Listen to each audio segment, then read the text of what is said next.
اللہ تعالیٰ نے ابتدا کی لن تنالوا البر حتی تنفقوا مما تحبون کہ اللہ تعالیٰ کے ہاں نیکی یہ ہے کہ آپ اپنی پسندیدہ چیز اللہ کی راہ میں خرچ کریں، جو آپ کو پسند ہو وہ اللہ کی راہ میں آپ خرچ کریں۔ اس کا مطلب یہ ہے کہ انسان کو عام طور پہ تین چیزیں بہت زیادہ پسند ہیں۔ پہلی چیز یہ ہے کہ انسان کو مال، پیسہ، سرمایہ پسند ہے، اور یہ اللہ تعالیٰ نے ہی انسان کے دل میں اس کی چاہت کو ڈالا ہے۔ ہر شخص چاہتا ہے کہ میرے پاس پیسہ، سرمایہ ہو، اور اس کو وہ پسند ہی کرتا ہے۔ دوسرا، ہر شخص اپنی اولاد کو، اپنے بچوں کو پسند کرتا ہے۔ ہر شخص کی خواہش ہوتی ہے کہ اللہ تعالیٰ مجھے اولاد عطا فرمائے۔ یہ ہر شخص کی کمزوری بھی ہے، پسند بھی ہے۔ تیسرا، ہر شخص چاہتا ہے کہ اللہ تعالیٰ مجھے بیماری سے محفوظ رکھے، صحت دے، میرے پاس تندرستی ہو۔ یہ بھی ہر انسان کی خواہش اور پسند ہے۔ اور یہی تین چیزیں ہیں جو اللہ تعالیٰ اپنی راہ کے لیے پسند کرتے ہیں، کہ انسان کے پاس صحت ہے، قوت اور طاقت ہے، تو اس کو چاہیے کہ یہ اللہ کے دین کو دے، اللہ کی راہ میں اس جوانی کو، اس عمر کو، اس زندگی کو خرچ کرے۔ پھر اس کے پاس اولاد ہے، اس کو بھی اللہ کی راہ میں یہ خرچ کرے۔ اس کے پاس پیسہ، سرمایہ ہے، اس کو بھی یہ اللہ کی راہ میں خرچ کرے۔ جو چیز انسان کو پسند ہے، یہاں پہ ایک بات پہ غور کیجئے گا کہ اللہ تعالیٰ کو زیادہ چیزیں پسند نہیں ہیں۔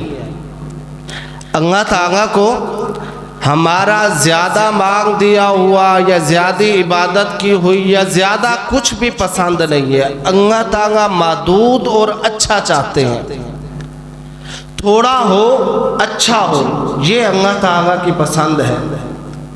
زیادہ رکعت نماز پڑھنے سے بہتر ایک دن 100 رکعت پڑھنے سے بہتر ہے کہ یہ ہمیشگی کے ساتھ 2 رکعتیں پڑھتا رہے، یہ اللہ کو زیادہ پسند ہے۔ پھر ایک ہی دن زیادہ پڑھنے سے بہتر ہر روز ہمیشگی کے ساتھ بھی پڑھے، اور جنگ بازی زیادہ کثرت کے بجائے قلیل تھوڑا کرنے، اچھے انداز میں پڑھے، اللہ کی تعریف اچھے انداز میں کرے۔ مال ہے، تھوڑا خرچ کرے لیکن اخلاص کے ساتھ، اللہ کی رضا کے لیے، اس کے اندر یہ پورا مخلص ہو۔ پیارے پیغمبر جناب محمد صلی اللہ علیہ وسلم نے ایک موقع پہ اعلان فرمایا جہاد کے لیے کہ مال اکٹھا کیا جائے۔ آپ نے اعلان فرمایا، سیدنا عثمان غنی رضی اللہ تعالیٰ عنہ نے بہت ساز و سامان دیا، سیدنا ابو بکر صدیق نے اب تک گھر کا سارا سامان دے دیا، سارے صحابہ نے اللہ کی رضا کے لیے دیا۔ ان میں سے ایک صحابی اٹھا جو گھر میں گیا، اس کے گھر کچھ بھی نہیں تھا، گھر میں ڈھونڈا، کچھ نہیں ملا۔ وہ نکلا، ایک یہودی کے پاس گیا، اس کو کہنے لگا کہ یہ تیرا کھجوروں کا باغ ہے، اس کو میں پانی لگا دیتا ہوں، تو اس کی مجھے مزدوری دے دینا۔ 2 کلو کھجوریں اس کے ساتھ طے کی، پوری رات کنویں سے پانی نکالتا رہا، باغات کو پانی نکالا۔ تو جب صبح کا وقت آیا تو نبی علیہ السلام کی خدمت میں حاضر ہوا۔ اللہ کے نبی کو پہلے وحی آ چکی تھی، تو اللہ کے پیغمبر کے سامنے حاضر ہوا، تو آ کے وہ 2 کلو کھجوریں اللہ کے رسول کے سامنے پیش کر دی۔ نبی علیہ السلام نے پوچھا یہ کیا ہے؟ فرمایا میرے پاس یہی کچھ تھا جو میں آپ کے حکم سے اللہ کی رضا کے لیے لے کے آ گیا۔ تو آپ نے فرمایا ان کھجوروں کو آپ نے اٹھایا۔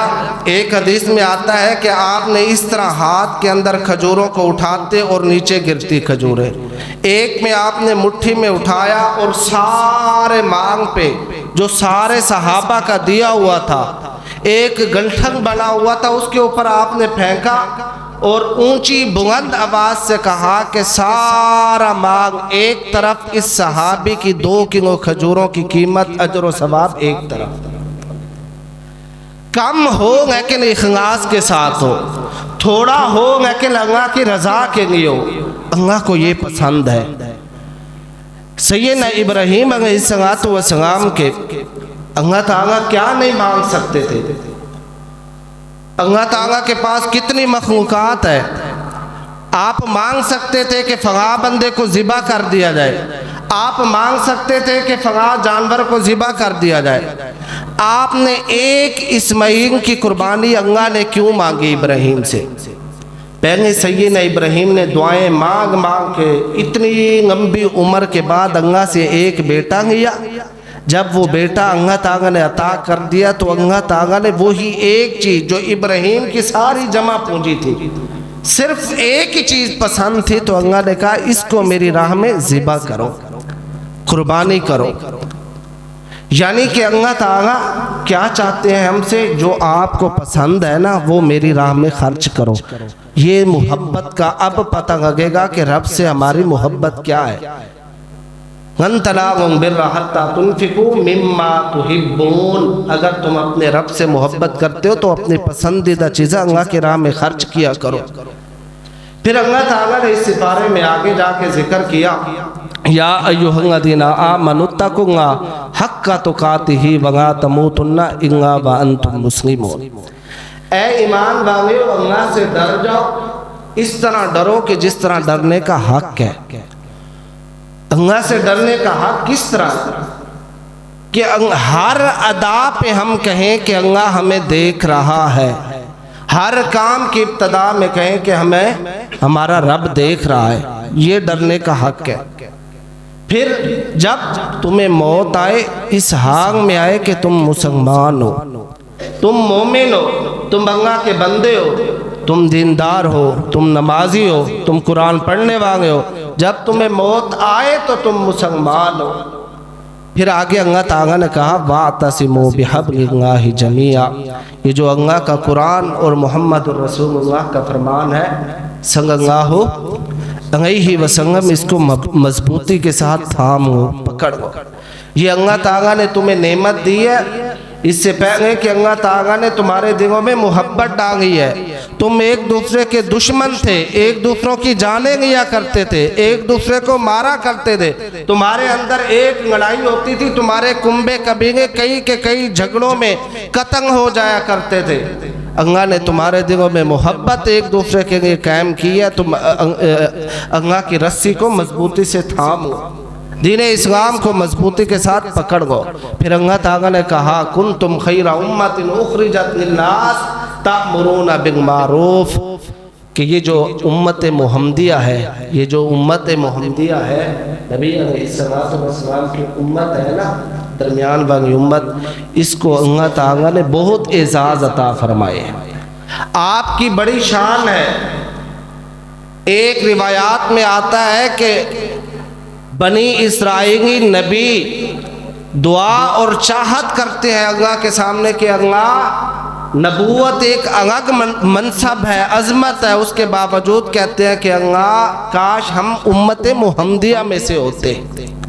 یہ امت محمدیہ ہونا بہت بڑا اعزاز اور شان ہے، آپ کی ہماری کوئی عزت کم نہیں ہے۔ سب سے بڑی شان کہ اللہ تعالیٰ نے ہمیں انسان بنایا، پھر محمد الرسول اللہ صلی اللہ علیہ وسلم کا امتی بنایا، پھر اللہ نے ہماری ڈیوٹی لگائی اخرجت للناس تأمرون بالمعروف وتنہون عن المنکر۔ امت محمدیہ کی ایک صفت یہ ہے کہ یہ نافرمانی سے روکتے ہیں اور نیکی کا حکم دیتے ہیں، لوگوں کو اللہ کے گھروں کی طرف بلانے کی دعوت دیتے ہیں، لوگوں کو قرآن کی دعوت دیتے ہیں، لوگوں کو نماز کی دعوت دیتے ہیں، لوگوں کو صدقہ خیرات کی دعوت دیتے ہیں۔ یہ اس امت محمدیہ کا وصف اور عظمت ہے کہ یہ لوگوں کو نیکی کا حکم دیتے ہیں اور برائی سے روکتے ہیں۔ جاتے راستے میں دیکھتے ہیں کہ برائی ہو رہی ہے، یہ روکتے ہیں۔ برائی کو روکنا، اس کی حدیث نبی علیہ السلام نے فرمایا، حدیث میں آیا کہ اگر تمہارے سامنے ایسا کام ہو رہا ہے جس کا واضح تمہیں یقین ہے کہ یہ اللہ کی حدوں کو توڑا جا رہا ہے، تو تمہارا سب سے پہلا کام یہ ہے، تم پر فرض ہے، لازم ہے، تمہارے پاس ایمان ہے تو تم اس کام کو روکو، ہاتھ کے ساتھ روکو۔ اگر تمہارے پاس ہاتھ کے ساتھ روکنے کی قوت اور طاقت نہیں ہے، آپ کی نئی بات مانی جاتی ہے، آپ چاہتے ہیں کہ ہاتھ سے روکیں گے فتنہ فساد ہوگا، پھر آپ زبان سے کہہ دیں، لوگوں کو کہیں کہ یہ جو کام آپ کرتے ہیں یہ غلط ہے، یہ گناہ ہے، یہ اللہ کی نافرمانی ہے۔ اگر زبان سے روکنے کی بھی طاقت اور قوت نہیں ہے تو پھر دل میں، اپنے دل میں اس کام کو برا جانو، کہو دل میں مانو کہ یہ کام کیا ہے، غلط ہے، یہ ٹھیک نہیں ہے۔ یہ امت محمدیہ کی شان ہے کہ یہ برائی سے لوگوں کو روکتے ہیں، یہ گناہوں سے روکتے ہیں۔ کنتم خیر امت اخرجت للناس تأمرون بالمعروف وتنہون عن المنکر۔ پھر اللہ تعالیٰ نے اس سپارے میں ایک جو اہم بات بیان کی، وہ عقیدے کے لحاظ سے اور نبی علیہ السلام کی اطاعت کے لحاظ سے بہت ضروری ہے۔ مختصر سنیے گا، جنگ احد میں نبی علیہ السلام نے صحابہ اکرام کو ڈیوٹیاں لگا دی، جنگ کا میدان ہے، آپ نے صحابہ اکرام کو کام بتلا دیے۔ کچھ صحابہ اکرام کی آپ نے ایک اونچی پہاڑ کے اوپر ڈیوٹی لگائی کہ آپ نے یہاں پہ کھڑا ہونا ہے، دشمن پیچھے سے حملہ نہ کر دے۔ 50 صحابہ اکرام اونچے پہاڑ پہ کھڑے ہو گئے۔ تو جب جنگ شروع ہوئی تو اللہ تعالیٰ نے مسلمانوں کو فتح کے قریب کر دیا، کامیابی سے نواز دیا۔ تو صحابہ اکرام جو جنگ کے اندر موجود تھے، انہوں نے مال غنیمت کو، سامان کو سمیٹنا شروع کر دیا۔ تو جن صحابہ اکرام کی آپ نے ڈیوٹی لگائی تھی نا کہ آپ نے اوپر کھڑا ہونا ہے، جب تک میں نہ کہوں نیچے نہیں آنا، میدان میں نہیں اترنا۔ تو جب ان صحابہ نے دیکھا کہ اللہ تعالیٰ نے مسلمانوں کو کامیاب کر دیا ہے، کافر میدان چھوڑ کے بھاگ رہے ہیں، کئی بھاگ چکے ہیں، تو اب تو اللہ تعالیٰ نے ہمیں کامیابی دے دی ہے۔ ان میں سے کچھ صحابہ اکرام بھی میدان کے اندر اتر آئے۔ کچھ نے کہا کہ نہیں، اللہ کے نبی نے کہا تھا جب تک میں نہ کہوں نیچے، ذرا بولے نیچے نہیں اترنا۔ حضرت عبداللہ اس میں بن جبیر رضی اللہ تعالیٰ عنہ وہ منع کرتے رہے کہ اللہ کے رسول کا حکم تھا نیچے نہ اترے۔ صحابہ اکرام اتر آئے، کامیابی بظاہر نظر آ رہی تھی۔ اتنی دیر میں کفار نے دیکھا کہ یہ دروازہ، یہ طاق خالی ہو گئی ہے، انہوں نے پیچھے سے حملہ کر دیا۔ وہ صحابہ بھی شہید ہو گئے، اور اس جنگ میں نبی علیہ السلام کے 70 صحابہ شہید ہوئے، اور نبی علیہ السلام کے دانت مبارک بھی شہید ہو گئے جنگ احد میں۔ تو آپ نے، کفار نے اس جنگ میں، اس میدان میں اونچا اونچا نعرہ لگانا شروع کر دیا کہ محمد رسول اللہ صلی اللہ علیہ وسلم کو موت آ گئی ہے، وہ بھی شہید ہو گئے ہیں۔ تو کچھ صحابہ اکرام جب پتہ لگا، افواہ پھیلی جھوٹی کہ نبی علیہ السلام کی بھی وفات ہو گئی ہے، تو صحابہ اکرام میدان چھوڑ کے جو لڑائی کر رہے تھے دور ہو گئے کہ اب کیا فائدہ لڑائی کرنے کا، ہم تو نبی علیہ السلام کی وجہ سے جان فدا کرتے تھے، میدان سے دور ہو گئے۔ تو پھر اللہ تعالیٰ نے قرآن کی اسی سپارے میں آیت نازل فرمائی، وَمَا مُحَمَّدٌ إِلَّا رَسُولٌ قَدْ خَلَتْ مِن قَبْلِهِ الرُّسُلُ أَفَإِن مَاتَ، کہ کیا اللہ کے رسول جب آپ کو وفات، آپ کو موت آ جائے گی، آپ اس دنیا سے چلے جائیں گے، رحمت فرما جائیں گے، تو اس کے بعد آپ اسلام کو چھوڑ دیں گے؟ اگر اسلام کو آپ چھوڑ دیں گے تو یہ اپنا نقصان کریں گے، اللہ تعالیٰ اس کے بعد بھی آپ کو نیکیاں، اجر و ثواب عطا فرمائیں گے۔ پہلی بات یہ سمجھ آئی کہ نبی علیہ السلام کی ذرہ برابر نافرمانی صحابہ سے ہو گئی، مسٹیک ہوئی، تو اللہ تعالیٰ نے اسی وقت دنیا میں کتنی بڑی سزا دی کہ نبی علیہ السلام کے بھی دان مبارک شہید ہو گئے، آپ کے 70 صحابہ شہید ہو گئے، وہ بھی جو اوپر درے پہ کھڑے تھے وہ بھی شہید ہو گئے، ایک مسٹیک کی وجہ سے۔ ہمیں یہ بات سمجھ آ رہی ہے کہ زندگی میں کبھی بھی نبی علیہ السلام کے کہیں پہ بھی مخالفت کرنی، ذرا بولے مخالفت کرنی، جب بھی کرنی ہے اطاعت کرنی ہے، ورنہ دنیا میں اتنا بڑا خسارہ اٹھائیں گے جس کا مداوع نہیں ہو سکتا، جس کا بدلہ ہمیں نہیں مل سکتا۔